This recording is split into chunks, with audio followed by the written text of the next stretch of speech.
Welcome back to the Comfy Chairs, a podcast from 123 Limited. This is Kate. Have you ever heard a leader say, or said yourself, "Don't bring me problems, bring me solutions"? I have wildly mixed feelings about this common leadership attitude. I agree with and deeply dislike it all at once. On one hand, employees ought not to expect their leaders to resolve every single issue for them. On the other hand, leaders can't expect employees to have the experience, information, or perspective to always identify solutions independently.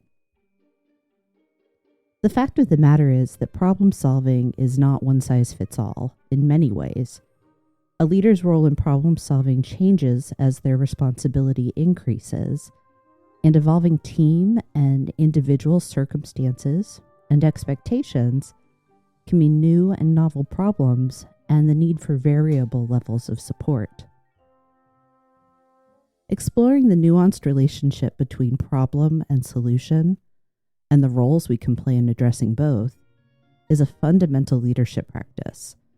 I'm fortunate to have the chance to discuss this topic with somebody who has studied how people at work solve problems, Jamie Flinchbaugh, author of People Solve Problems: The Power of Every Person, Every Day, Every Problem. Welcome to the Comfy Chairs, Jamie. I'd like to give you a moment to introduce yourself, please. Yeah, thanks for having me on the show. Glad to be here. I'm a 5-time founder, co-founder. I've acted as a board of directors, advisor member 10 times. I've invested in 30 startups, and then through my consulting and now advising work, I've worked with over 300 companies, ranging from Amazon to Intel, Fidelity to BMW, and lots of smaller companies you wouldn't know.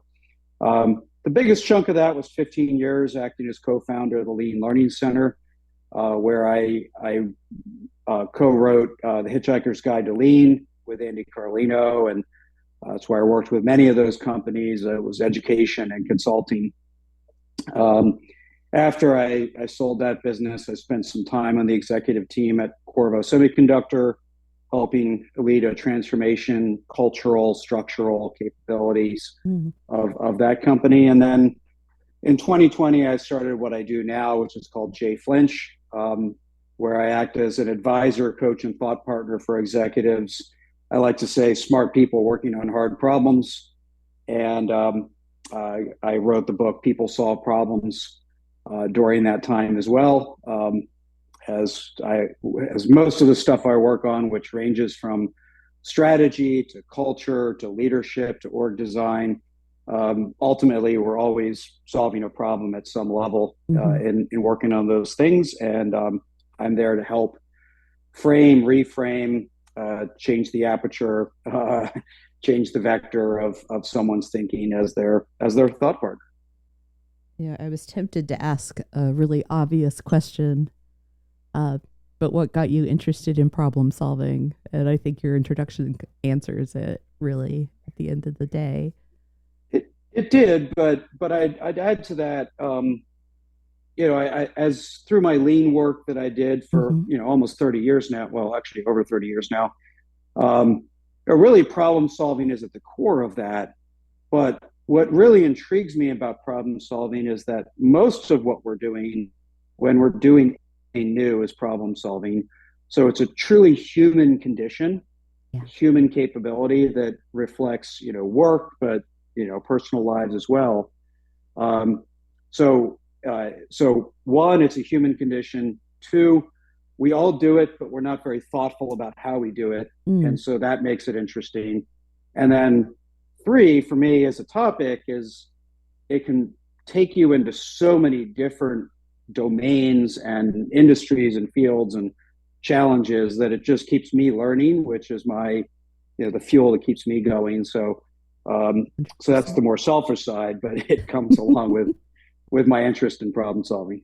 You've got to have fun while you're at it, right? Like if there's not something to keep you going, why bother? I never like to assume that everybody knows all the terms that we're tossing around. And while most of my audience is in business and has probably had exposure to lean, I do know there are some people that may not be really familiar with it. So this is kind of an impossible question. I recognize that, but can you give us the like 25 words or less definition of lean? Sure, I'll do my best. And so I spend less time like, doing lean or even talking about lean these days. It's more just it's influenced how I think. Yeah. But what we most know about lean comes from extractions or extrapolation from the Toyota production system, Yes. which has made Toyota very successful over many decades.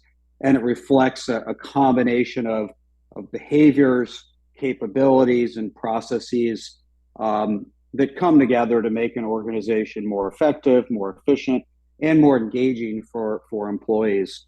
So that's maybe not a prepared definition, but hopefully a concise one. I like the way you talked about it, that it still continues to inform. And I think that's the power of systems like lean, that they can inform our thinking. So even if we're not following everything to the letter per se, although of course there are times for ultra compliance to form, Sure. But taking and being able to learn the way of thinking, it ends up serving us later, for example, in problem solving. I'm curious to know, because I have such mixed feelings about it, what is your thought and reaction to that don't bring me problems, bring me solutions attitude that I feel it's become pretty prevalent in the modern workplace? Yeah, it comes from a good place. It comes from a place of ownership. We want you to own the problem and get somewhere and go take control of it and go do something. But fundamentally, I think don't bring me problems, bring me solutions. Certainly, we don't want the cat leaving the mouse on the doorstep kind of thing, and just running away. But I think it misses two major points. One is, many individuals, especially at the individual contributor level, don't have the full context or all the levers and buttons that they would need access to provide the most powerful solution. So at best, you can make a recommendation, but again, you're missing the context. You don't know everything. Yes. You're not supposed to know everything, and so two brains are better than one. And so, just quickly connecting back to Toyota, every problem is required to be visible.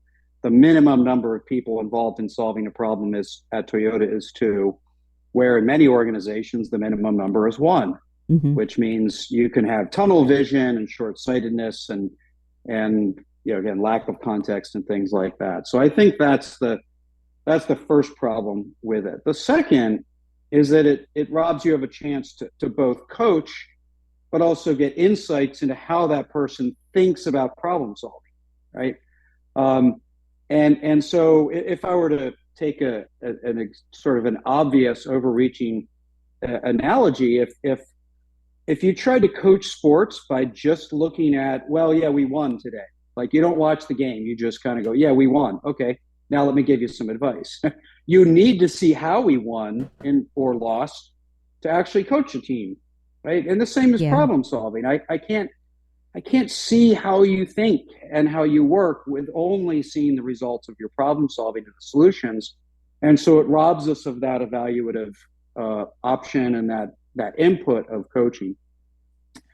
So to me, those are the most dangerous gaps in that. Now, I will say you take it too far and you say, I'm only going to focus on sort of the effort and the process. And I've seen many organizations that essentially you get credit for starting a problem solving effort. And so everybody's working on 5 problems, but nobody ever finishes one. And in the end, the goal is to finish, right, and get results out of it. And so, so I think it's not a binary answer, but you take either one too far, and it's counterproductive in my opinion. I agree. I totally agree, which is fortunate for our purposes, isn't it? You've introduced something that really aligns with how I was organizing my thoughts getting ready for our conversation today. There is, I think, this very interesting balancing act when it comes to problem solving. That there's the, should I focus on the problem, focus on the solution? Is it effort or outcome? The notes I sent you, I shared that I personally think that problem solving is not a skill, or rather it's a skill set or a packet of skills. And as I started to codify those for myself, what I saw is that there are these binaries that kind of hold each other in tension, that you have to have realistic, you have to be realistic when you face a problem, but you also need to be imaginative, creative, innovative, all those great things. There needs to be courage to stand up alone, to try something untried. But you also want connectedness, other people around you, being able to tap into the hive mind, if you will. And then I think the last is great problem solving somehow blends being methodical with being adaptable. And when those things are all well balanced, in the middle, you end up with great thinking, I believe, but also ideally really effective problem solving. So I'd love to hear your thoughts on that. And I know that you said you're kind of tool agnostic when we first spoke, but interested, are there resources that you would point people to as they're trying to learn how to work in that middle place? Yeah. So first, I agree. I don't think of problem solving as a skill. I think of it as a combination of skills, and I think many of us have different strengths in the problem solving set, right? And so that. Just to go back to a point we were talking about earlier, it increases the value of having more than one person involved, because there's no chance that you have the best skills in all the set that makes problem solving work. Let me just start. And I do agree. There's because there's such a plethora of different skill sets that you bring to the table. There's bound to be some poles that you have to move forth between as you go through problem solving, whether it's as an individual or as a team. Even just being process focused versus intuitive focused, right? You need both of those. It's an and, not an or. So let me just sort of pick up on that first one around that you mentioned, being realistic, but also being imaginative. So I think realistic comes into play in particular at the front end and the very back end. So at the front end, I think you have to really frame the problem in a way that represents what gap you're trying to solve, and that has to reflect reality. What is the gap we're observing? Not just a gap we're imagining. Right? I've got many people that start imagining problems, which, if we go to the Stoic philosophy, is, they say that the imagined problems are worse than the real problems, because we build them up. So what's the observable condition? And then at the back end, you need to know, when you have a plan to go solve a problem, who's going to do what by when, and did it work, right? Those should be very objective, very realistic, right? Who's going to do what by when? I like to look at, does everybody have what they need to fulfill their commitments there? Right? Or is it you have a plan and you're already having doubts whether you can pull it off? Well, maybe it's not realistic, and we have to talk about that. On the more imagination side, I'll start on the most obvious part, which is the solution space. That's where your imagination and creativity can be really, really useful. And one of my favorite I'll say techniques or tricks when I'm sort of coaching somebody or being their thought partner on a problem is to stretch them to the extreme. And it's like we may not implement the extreme, but we may learn from the extreme that we can then incorporate some of those ideas back into what we end up with. So I'll give an example. I was working with a client who's evaluating their manufacturing footprint. Where, you know, what plant sizes do we need? What how do we want to operate? What's connected to what? Those basic questions, not basic, they're core questions. Very, very hard. But I say, well, what if you bought a new piece of property, designed a new facility from the ground up that had everything in it the way you'd want? What would that look like? If you think about, okay, what's the unconstrained extreme answer? What do I like about that I can incorporate back in my more realistic answer? And so pulling in those skills, the imagination and creativity with the realism, it's not just front end, back end, but it's sort of different moments of time. How do we sort of bounce between those two poles and leverage both of them? Being able to imagine the path that led to the outcome, the gap that you're seeing, is such an important skill. I'm reminded of kind of the root cause analysis fable, if you will, where somebody observes their mother or their wife, somebody cooking a ham, and she chops the end off of it. Well, why do you do that? That's how my mother did it. Grandmother, why do you do it that way? Well, that's how my mother did it. And what you're eventually able to come to is the understanding that the very first matriarch in this line of cutting the ham off, is she had to do that because her pan would only fit so much. And it's led to this gap and this action that was unnecessary. So it's I'm going to chase after it. I'm going to imagine what could have caused it is important. I think too, I had this like, I need to put a little footnote in when you were talking about realism being at the start and the end. One of the skills, one of the needs of great problem solving is working the right problem. And I think sometimes in the rush to come to solution and resolution, the time that's needed to really scope the problem, if you will, gets left out. So how do you help people hit pause, not forever, but long enough to ensure we're actually addressing the thing we need to address? Yeah, so I think there's two phases of that. One is sort of pre-problem selection, and the other is post-problem selection. The pre-problem selection is the fact that we all have way more problems available to us than we would ever have time to go solve, right? And so this is why I'm a big fan of using terms like let's put a Band-Aid on, because like, yeah, I'm just gonna get through that one, and I'm choosing not to solve it today. Okay. And so if we look at our inbox, if we look at meetings or metrics or customers or just our own, here's the things that I'd like to be able to go do that we can't today. There's so many problems available to us.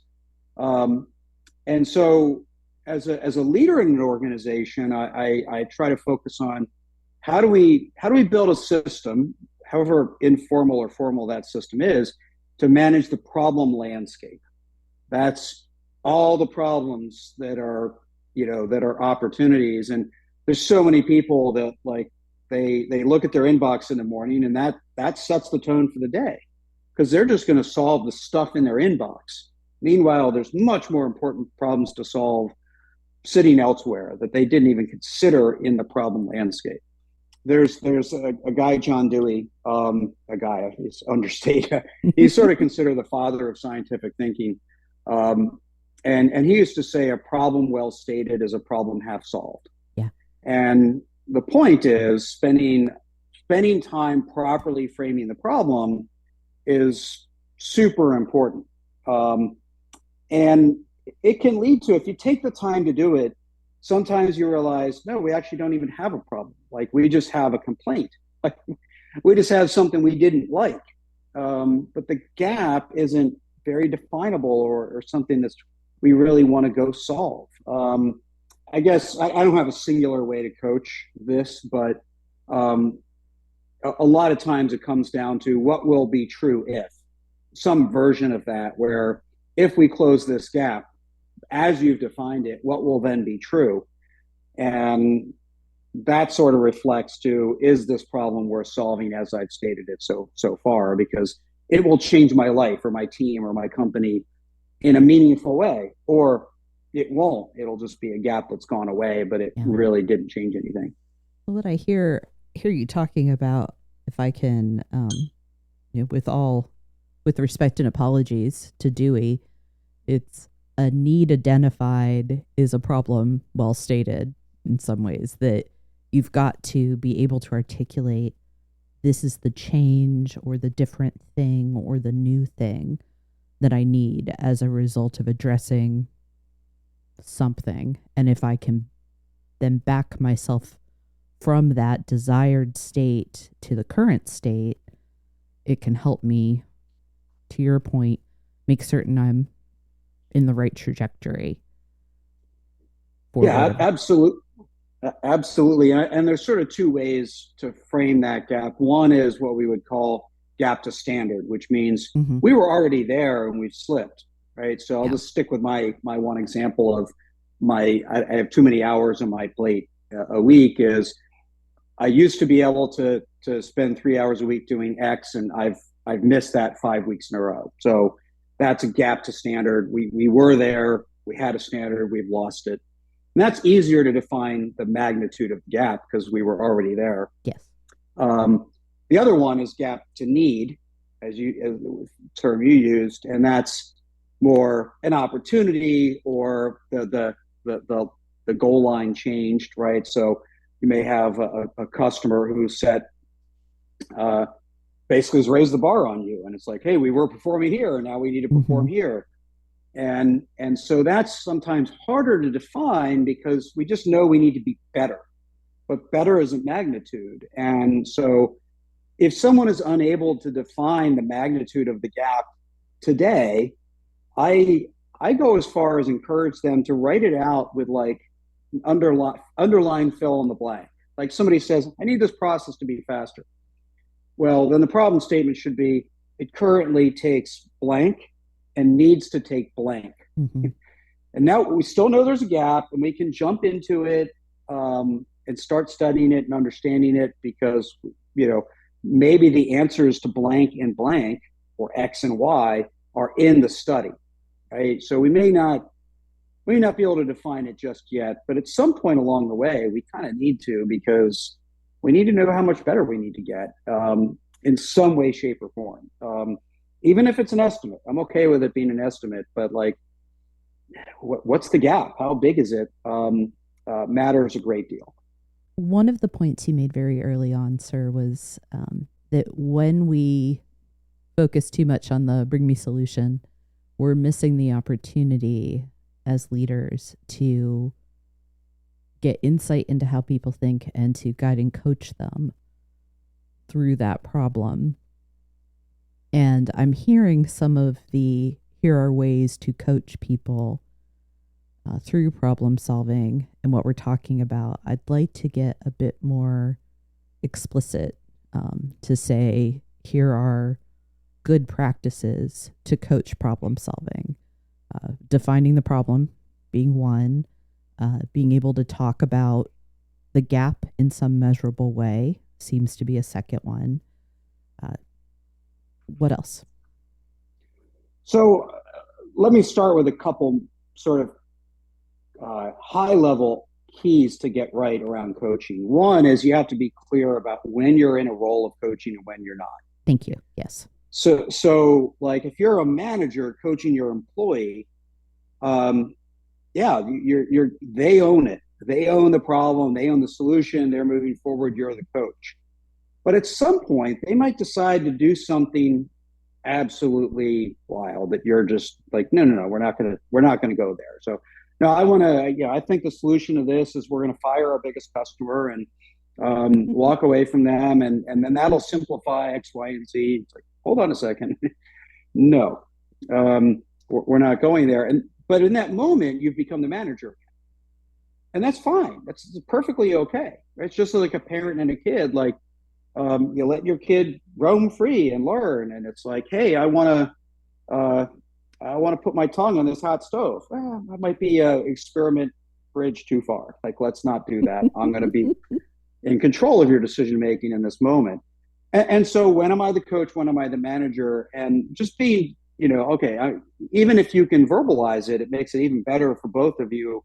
Yes. Hey, I'm going to overrule you on this one. I want to give you the leeway, but I'm not okay with this as your manager. So I think that's clear, super important. When am I the coach? When am I not? The other aspect is that you can't just coach at the end. And I would get asked to do this all the time. They bring me their problem solving effort. Like, hey, what do you think? It's like somebody showing me their fully grown child and has moved out of the house and be like, hey, do you have any parenting tips? I'm like, So you really need to be involved along the way and more front loaded, right? More the very beginning and through the first half of the work. And so, so what are your touch points, right? And I like to distinguish between cadence-based touch points, meaning, hey, we're going to meet every week and we're going to talk about this, or come to me at the end of the day and we're going to talk about this. And so it's based on a cadence, and then the other is event-based. Like, hey, I'll go do this work, and when you're done that, come back to me. And that's more milestone or event-based timing. So you have to be involved along the way. Yeah, I had somebody once. He was trying to be a coach to his team, and I was his coach. And he was asking me, hey, I'm coaching them, but they're really not getting the solution I want them to. I'm like, well, why'd you delegate this problem? If you're really passionate about this solution, then why'd you even delegate it? Because I'm supposed to delegate. It was, he really shouldn't have. He should have just said, I'm really passionate about this being the answer. So I should just go do what I want to do as a leader of this team. Yeah. So we have to be careful about being too leading, because we do put the coachee, especially if we're the manager of them as well, in a position where they're choosing between following our advice and not following our advice. Yeah. Instead of choosing between what solution do I think is the right one, A or B. That's a different decision. But we've reframed it as, follow Jamie's advice or ignore Jamie's advice. And that's a different decision to make. And I think shortcuts or short circuits some of their learning opportunity. Yeah.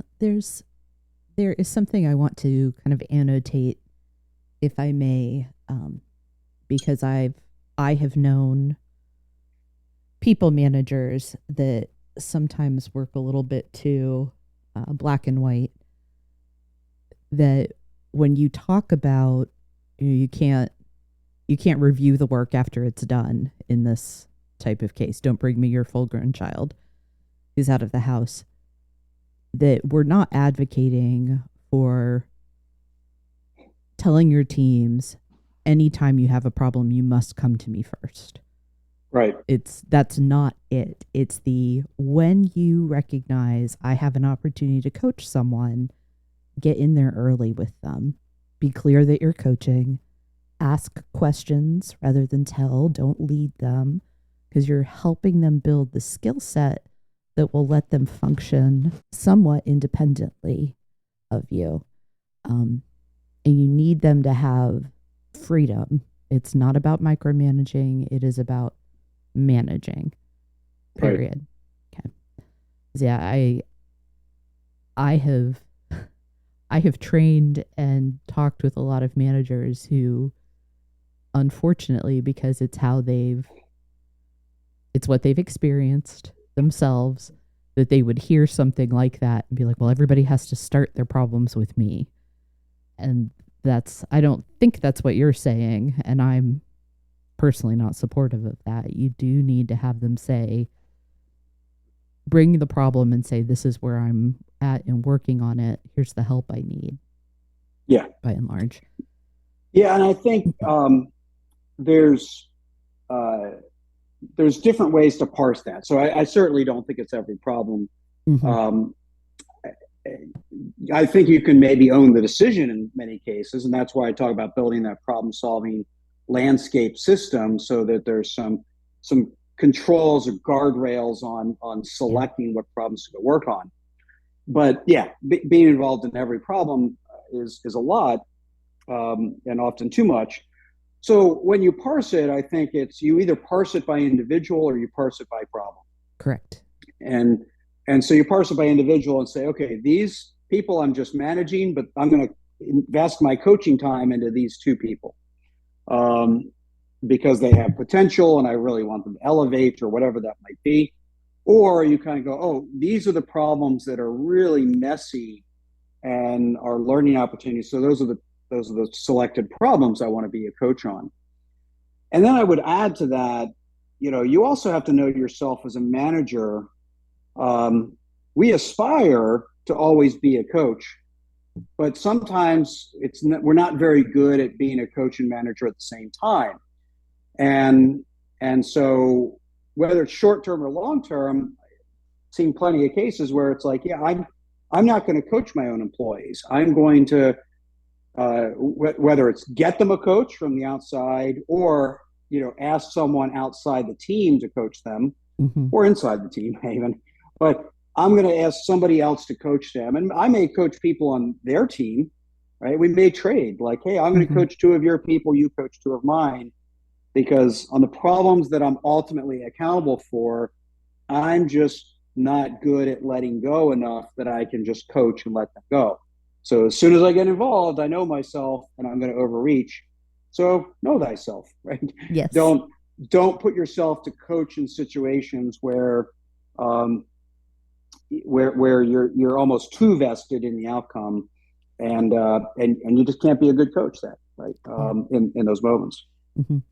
I want to take a moment um, and talk about the distinctions. We've already begun a little bit here, but again, to be very clear, the distinction between a manager, a coach, and I think I would add mentor in there as well, because all of those roles have a part to play in guiding people developing problem solving skills. Mm-hmm. So the manager, person responsible for the measurement and management of work, communication, information, consequences, rewards, etc. Coach focused on improving performance through kind of learning and exploration. It's a clumsy way to talk about it. Mentor, somebody who brings their own experience and knowledge to bear to help somebody learn, both from what they've done well and from your mistakes. There's kind of this confluence of a couple of ideas, both from what we've discussed and some things I've been reflecting on, out in the real world, if you will,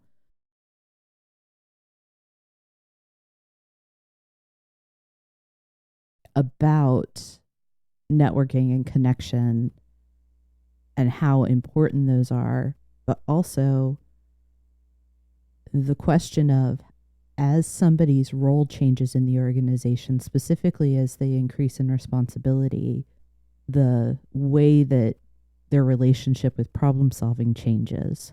I'm curious about your thoughts about that. How does, for somebody entering leadership and advancing in leadership, how does problem solving, their function in it, how do you see that evolving? And then I think we need to make certain we're tying in this connectedness again, because I have a suspicion that becomes more and more important the higher up you go. Yes, and let me touch on that first, and then go back to the evolution. One of the main reasons that we want to make sure, as we said almost at the very beginning of this discussion, sometimes an individual will be missing the context, and Yeah. and that leader sees the context where it's, we're supposed to see the context where it's like, oh, that connects to this team, or that function or this other issue, or we have three other teams working on the same problem over there. You just don't know it. Mm-hmm. And so helping establish those connections where they're needed, or helping narrow them when they're not, right? You could be sitting there and saying, oh, we need this from that team. And the leader says, you know what, that team is super busy with 10 problems that are way more important than this one. So we need to figure out how we can solve it as much as possible inside the confines of our team, right? And so when do we need connectedness? When do we need to not rely on connectedness? Making those judgment calls, I think, is a big role of the leader. The further up they go, because you see broader, right? You see more broadly. So going back to the evolution, I'll separate does from should, because this is one of my longest standing points that I feel I have a unique perspective on. Maybe not unique, but a different way of saying it. And it's what I call the 25 problems myth. Most leaders, when they get promoted, let's just imagine it's rarely this small, but it's simple math. They have 5 direct reports who all have 5 problems. The leader then assumes they have 25 problems. And that's the myth. That's the wrong perspective to take. Their team has 25 problems. What happens when we assume that myth and assume that, oh, I've got 25 problems, is we then go inject ourselves, usually in just the biggest ones. Not only do we steal from the team their own opportunities for ownership, for learning, they're closer to the work, so in many cases they may have better solutions or better insights than we have. But more importantly, we are robbing from ourselves the opportunity to go work on the 5 problems we should own. And those are likely, they might be informed by those 25 problems. So I do not want abdication of responsibility. I do not want disconnectedness from those 25 problems. I want a leader to be well-informed and familiar with the details and understand the context of all those. It could be, for example, that there's a lot of interconnected problems, going back to your point around connectedness, where we see broken connections. And I need to reorganize my team so that we have strength in that connectedness. To me, when a leader elevates themselves to whatever the next role is, or gets elevated, avoiding that 25 problems myth and focusing on what are the problems that I and only I can solve, that's their opportunity. And it happens every time we elevate, but I believe the biggest gaps, the most prevalent gaps, are when we are first time managing. So that's number one. Our first time in some kind of general management, general manager, president, or CEO, or when we elevate to the senior most role in a function where nobody's waking up thinking about the whole system, right? Because they all own different pieces of it. And so at that level, it's everybody owns a chunk of the system. So I can kind of wake up thinking everybody's got the ball, but who's looking across the system? That's where, you really need to think more broadly. So that's where the problem is magnified, but it's true of almost every promotion people go through. Perspective taking becomes so important as you go up. And I think that mindset shift can be one of the hardest thing for new leaders at each stage.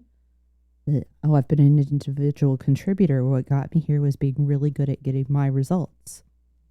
No, it's not your results anymore that matter. It's the team's results. Mm-hmm. Again, I got good results with my team.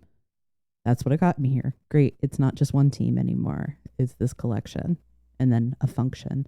You talk the 25 by 25. Sometimes that's not 25 problems.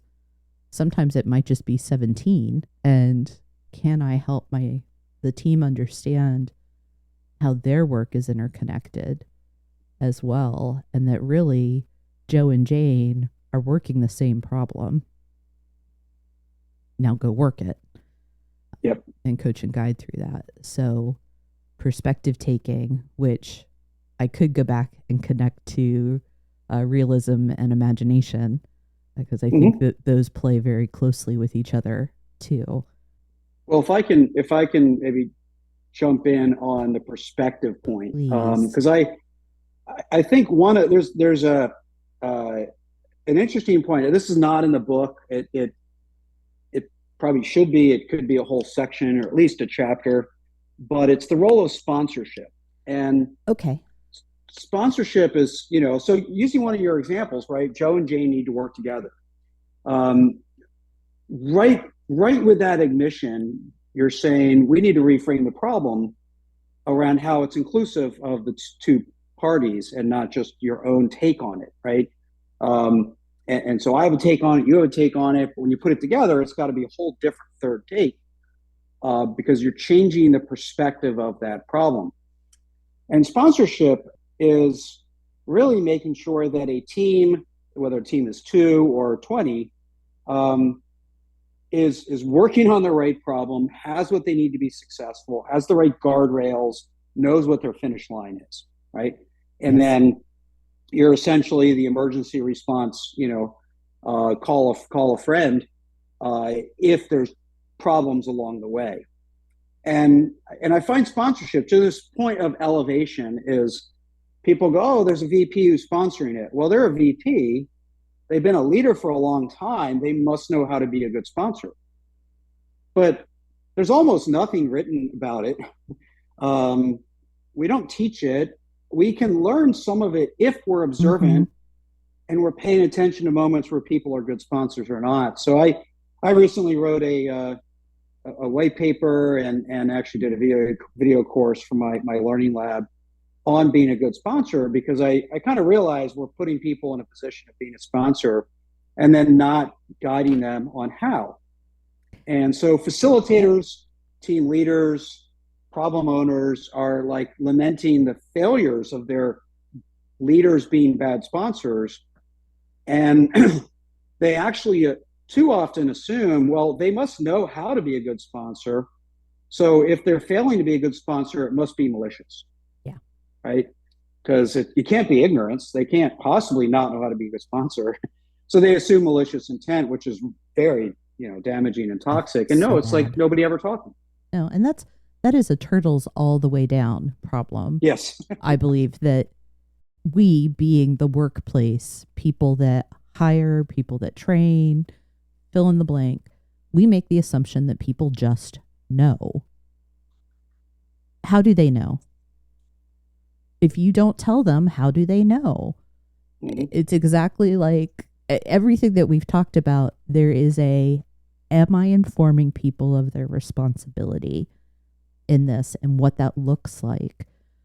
I think we could solve most of the workplace problems that we encounter in the day to day if we were more generous with our telling.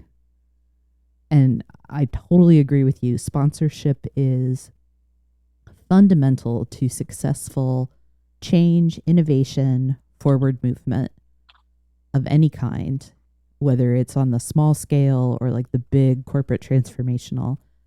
And you ask 5 people and you're probably going to get 7 different definitions of it. So we have to define it. We have to explain it to make it very clear what the expectation is. And then we need to prepare people.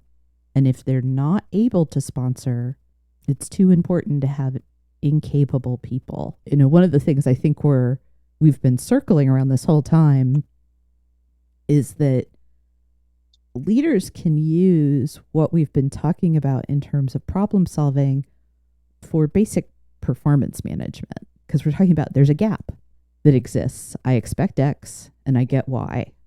How do we close the gap? And sometimes you need to manage it, coach it, mentor it, all the stuff. It's beautifully applicable. And extend the grace, because there could be a reason, more often than not, the reason is ignorance. It's not stupidity. It's not malicious ill will. When we were talking about context a little bit earlier, about I know that team can't take this on right now, that the leader has that perspective. I think a lot of times we talk about that as organizational savvy of like, I can see and I'm connected. Right. I have a new phrase I want to play with. I think it's corporate empathy, that I can understand and see the dynamics and the flow of work and have empathy for the teams around me. I don't know that it necessarily replaces the idea of organizational savvy, but I think it brings more of that grace and kindness and support into the workforce that I believe we just can't get enough of. Yeah, and I would say it's either a subset of organizational savvy or a pathway to develop organizational savvy. Yeah. And there's another, I forget if this was a blog post or an article I wrote, but I like to write, as you can probably tell. Yeah. But it referenced a quote, and I'm not even going to try to do the quote because I can't even remember who said it, but it talked about rigorous empathy. Mm-hmm. And rigorous empathy was like, it wasn't about caring or how people felt or anything like that.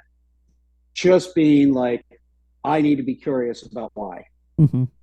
Right. And so, I think sometimes people hear empathy and it's like, oh, I'm just going to, okay, yeah, things are tough over there, so I'll give them a break. No.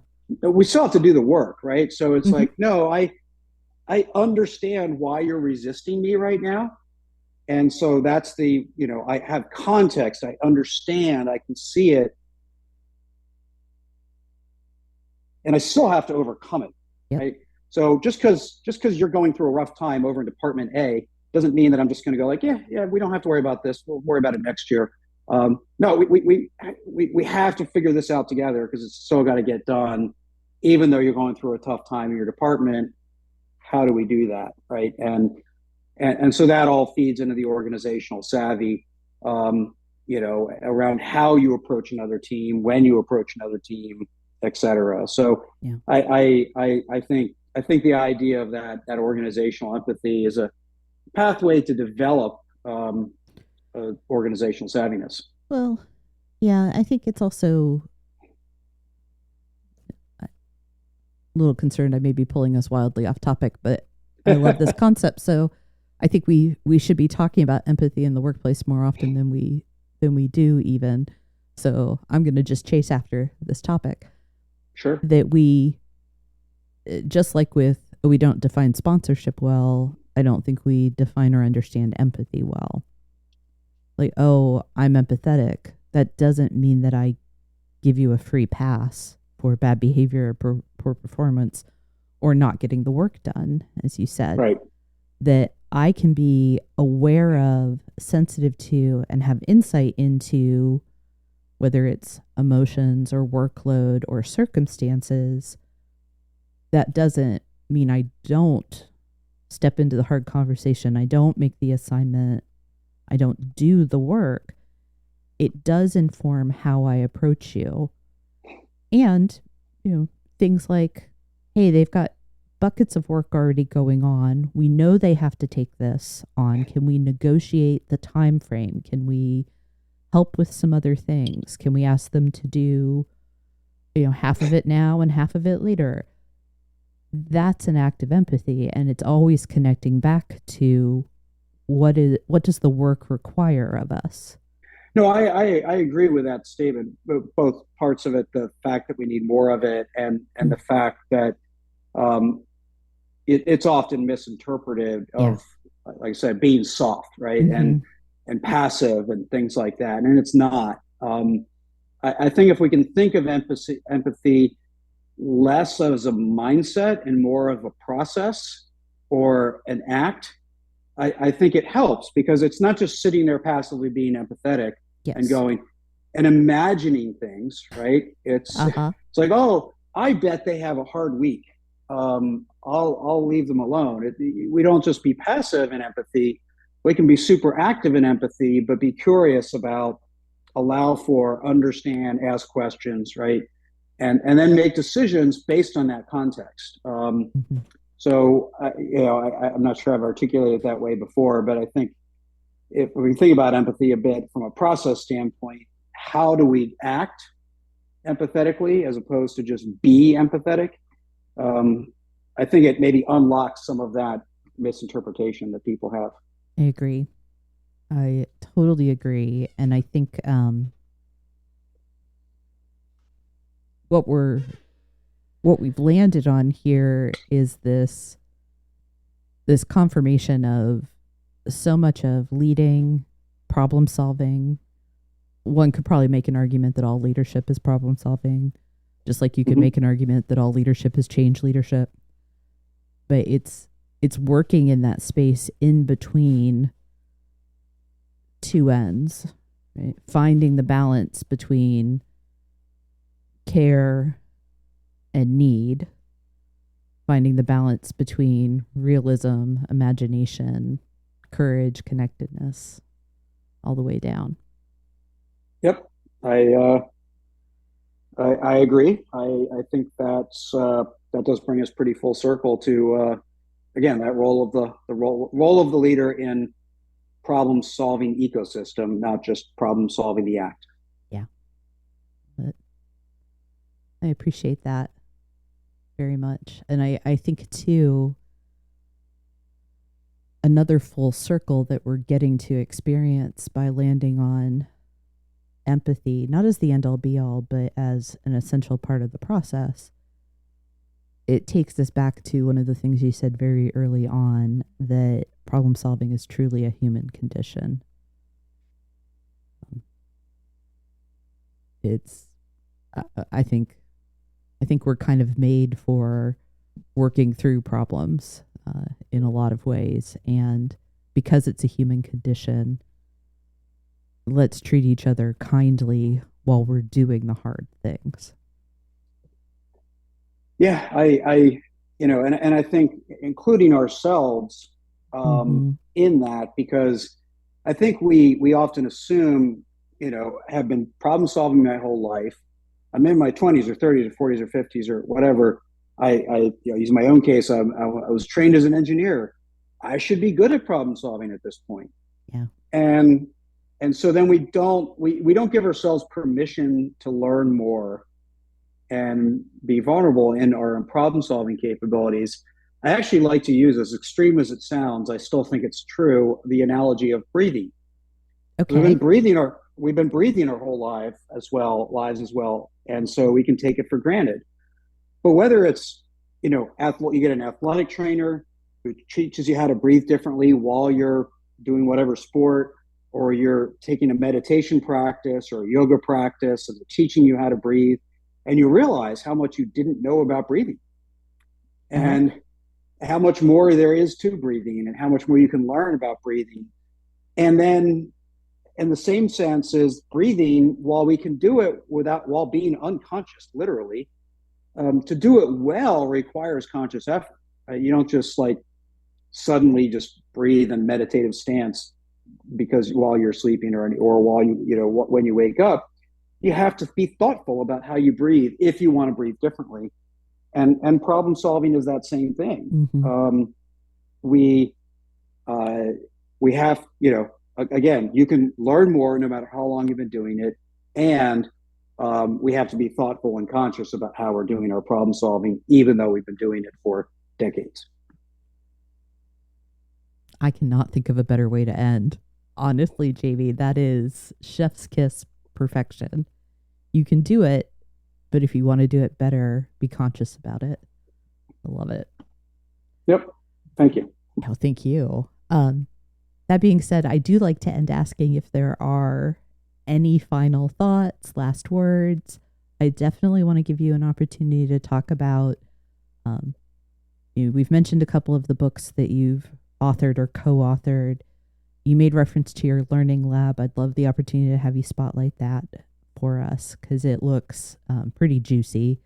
I was looking at it just yesterday and would love to be able to feature that for listeners as well. So why don't we transition to some of those housekeeping end of conversation items? Sure. Well, I guess, we covered a lot of ground, so it'd be really hard to rehash, much of that. But I'd just say I think people should be curious about what are they missing in problem solving? No matter how good we are, is it breadth? Is it depth? Is it a swim lane over different types of problem solving? There's just always some. It's one of the reasons I wrote the book People Solve Problems, to force myself to think critically about some of these topics. So even if I didn't publish it, I still wanted to write it. So be curious, because more to learn out there, no matter how far you've gone. And then my Learning Lab it's really a tool I first developed for my advising clients. So, and I have plenty of content on YouTube, but this is really for the sort of highly developed, video course content of stuff that I'll say I have behind a firewall, because I really developed it for my clients along the way. The more learning stuff we can put out in the world for people, the better. And I could go on and on and on about the whys and wherefores of that. But again, we'll spare. I want to thank you again for your time, Jamie. This has been, for me, a very thought-provoking, wheel-turning conversation. And I'm really energized by some of the ideas that you've helped me discover, but also flesh out for myself in my own thinking. And I know that listeners will have the same experience with it. Well, thanks for being willing to invite me into your sandbox to play, and engaging in a dialogue with. It always is always a fun opportunity just to talk with somebody in a curious way without a script. So thank you for inviting me, having the conversation. Definitely my pleasure. Thank you so much.